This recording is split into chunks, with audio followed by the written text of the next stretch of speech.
Hi friends, എല്ലാവർക്കും പുതിയൊരു വീഡിയോയിലേക്ക് സ്വാഗതം. ഇന്നത്തെ വീഡിയോയിൽ നമ്മൾ വന്നിരിക്കുന്നത് ഈ ഒരു മോൺസ്റ്റർ കാറിൻ്റെ അൺബോക്സിങ്ങുമായിട്ടാണ്. നമുക്ക് വീഡിയോയിലേക്ക് പോകാം. അപ്പോൾ ഈ ഒരു ബോക്സിലുള്ള ഈ ഒരു ട്രക്കിൻ്റെ സ്പെസിഫിക്കേഷൻസ് ഒക്കെ നമുക്ക് നോക്കാം. ഈ ഒരു ട്രക്കിൻ്റെ സൈസ് എന്ന് പറയുന്നത് 1:18 ആണ്. പിന്നെ ഇതൊരു RC റേഡിയോ കൺട്രോൾ കാറാണ്. 4 വീൽ ഡ്രൈവിംഗ് ആണ് ഇതിന് വരുന്നത്. 4 വീലിനും പവർ വരുന്നുണ്ട്. ഒരു ഓഫ് റോഡ് കാറിന് മെയിനായിട്ട് വേണ്ടൊരു ഫീച്ചറാണത്. പിന്നെ ഇവിടെ 2.4 GHz ആണ് ഇതിൻ്റെ ഒരു റേഡിയോ കൺട്രോൾ സിസ്റ്റത്തിൻ്റെ പവർ വരുന്നത്. പിന്നെ 96 മീറ്റർ പ്ലസ് എന്ന് എഴുതിയിട്ടുണ്ട്. അതായത് റിമോട്ടും കാറും തമ്മിലുള്ള അകലമാണ് പറയുന്നത്. നമുക്കിതൊക്കെ ഒന്ന് ടെസ്റ്റ് ചെയ്ത് നോക്കണം. നമുക്കിതൊന്ന് അൺബോക്സ് ചെയ്ത് നോക്കാം. അപ്പോൾ ഇത്ര ഐറ്റംസാണ് നമ്മുടെ ബോക്സ് തുറക്കുമ്പോൾ നമുക്ക് കിട്ടുന്നത്. അതിൽ ഒന്നാമതായിട്ട് വരുന്നത് നമ്മുടെ റിമോട്ടാണ്. ഈ ഒരു ട്രിഗർ ഉപയോഗിച്ചിട്ടാണ് നമ്മുടെ കാറിനെ ഫ്രണ്ടോട്ടും ബാക്കോട്ടും, അതായത് ഫോർവേഡും ബാക്കോട്ടും നമ്മൾ മൂവ് ചെയ്യിക്കുന്നത്. ഇനി ഒരു വീൽ ഉപയോഗിച്ചിട്ടാണ് ലെഫ്റ്റും റൈറ്റും ഇതിനെ മൂവ് ചെയ്യിക്കുന്നത്.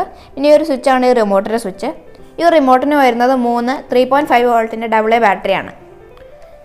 ഇതാണ് ഈ ഒരു കാറിൻ്റെ ബാറ്ററി. ഇതൊരു 3.7 വോൾട്ടിൽ 1.200 mAh ലിഥിയം അയൺ ബാറ്ററിയാണ്. ഇത് റീചാർജ് ചെയ്യാൻ പറ്റും. അത് ചാർജ് ചെയ്യാനുള്ള കേബിളാണിത്. നമ്മുടെ ഫോണിൻ്റെ ചാർജറിൽ കുത്തി നമുക്കിതിന് ചാർജ് ചെയ്യാനായിട്ട് പറ്റും. ഇവനാണ് നമ്മുടെ ഇന്നത്തെ ഹീറോ. ഇതിൽ ഷോക്ക് അബ്സർവറൊക്കെ വരുന്നുണ്ട്.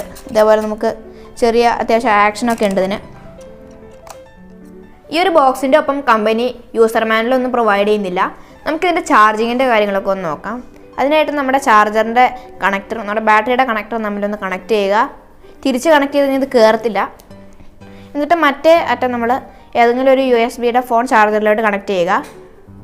ഞാനിവിടെ എടുത്തിരിക്കുന്നത് MIയുടെ നോർമൽ ചാർജറാണ്. നമ്മൾ ചാർജിങ് ചെയ്യാൻ വേണ്ടിയിട്ട് ഒരു എക്സ്റ്റൻഷനിലോ പ്ലഗിലോ കുത്തി കഴിയുമ്പോൾ ഇവിടെ നമുക്ക് ഒരു ചുമന്ന ലൈറ്റ് കത്തുന്നത് കാണാം. ആ ഒരു ലൈറ്റ് ഓഫായി കഴിഞ്ഞ് കഴിയുമ്പോൾ നമ്മുടെ ബാറ്ററി ഫുൾ ചാർജ് ആയെന്നാണ് അർത്ഥം. ഇത് ചാർജ് ചെയ്യാനായിട്ട് ഏതാണ്ട് 2 മണിക്കൂർ എടുക്കും. പിന്നെ ഇത് ഓടിക്കാനുള്ള ടൈം എന്ന് പറയുന്നത് 20 മിനിറ്റാണ് എന്നാണ് ഗൂഗിൾ എന്നോട് പറഞ്ഞത്. ഇതിൻ്റെ അത് യൂസർ മാനുവലൊന്നും ഇല്ല. അപ്പോൾ അതുകൊണ്ട് ഞാൻ ഗൂഗിളിൽ നോക്കി. അപ്പോൾ എനിക്ക് 2 മണിക്കൂർ കൂടുതൽ ചാർജിങ് ടൈം എടുത്തു. പിന്നെ എനിക്ക് 20 മിനിറ്റിൽ കൂടുതൽ ഓടിക്കാനും സാധിച്ചു. നമുക്ക് റിമോട്ടിലേക്കും കാറിലേക്കും എങ്ങനെയാണ് ബാറ്ററി ഇടുന്നതെന്ന് നോക്കാം. ഈ ഒരു കാറിൻ്റെ അടിഭാഗത്തായിട്ടാണ് നമ്മൾ ബാറ്ററി ഇടേണ്ടത്. അപ്പോൾ ഇവിടെ ജസ്റ്റ് ഒരു സ്ക്രൂ ഉണ്ട്, അത് ഒന്ന് അഴിക്കുക.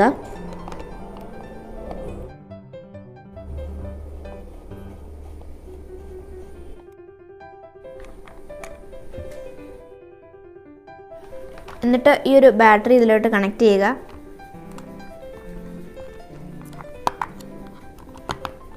ചാർജറിൽ കണക്ട് ചെയ്ത പോലെ തന്നെ കണക്ട് ചെയ്യാം.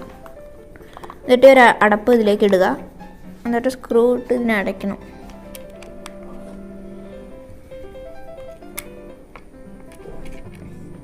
നമുക്ക് ഈ റിമോട്ടിൽ എങ്ങനെയാണ് ബാറ്ററി ഇടുന്നത് നോക്കാം. അതിനായിട്ട് ഇതിൻ്റെ താഴെ ഭാഗത്ത് ചെറിയൊരു സോക്കറ്റ് ഉണ്ട്. ഈ ഒരു സ്ക്രൂ അഴിക്കാം നമുക്ക്.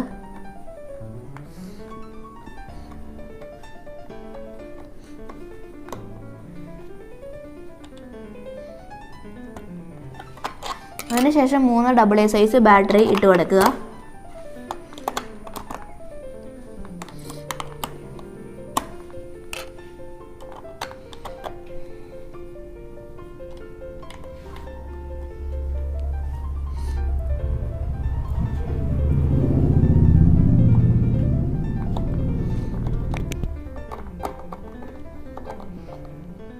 ഇതിൻ്റെ പരിപാടികളെല്ലാം കഴിഞ്ഞിട്ടുണ്ട്. നമ്മളൊരു ബാറ്ററിയൊക്കെ ഇൻസേർട്ട് ചെയ്തു. ഇനി നമുക്കിനി ഒന്ന് ഓടിച്ചു നോക്കാം. അപ്പോൾ ഇവിടെ സൈഡിലല്ല അടിയിലായിട്ടൊരു സ്വിച്ച് ഉണ്ട്, അത് ഓൺ ചെയ്യുക. ഇവിടെ ലൈറ്റൊക്കെ കത്തുന്നുണ്ട്. പിന്നെ റിമോട്ടിൻ്റെ ഈ ഒരു സ്വിച്ച് ഓൺ ചെയ്യുക. എന്നിട്ട് ഈ ഒരു ലിവർ ബാക്കോട്ട് വലിച്ചു കഴിഞ്ഞാൽ കാർ ഫ്രണ്ടോട്ട് മൂവ് ആവും.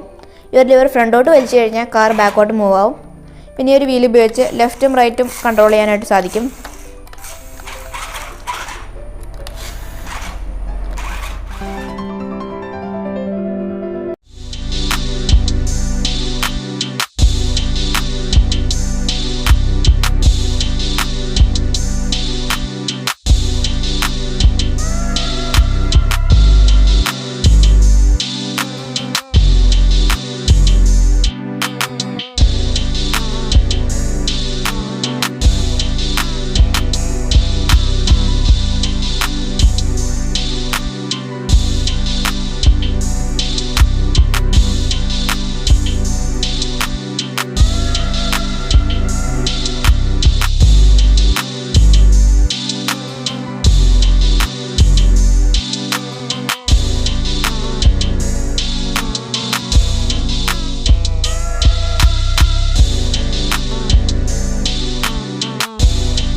ഇതിൻ്റെ കവറിൽ എഴുതിയിരുന്നത് 96 മീറ്റർ ദൂരമൊക്കെ പോകുമെന്നായിരുന്നു.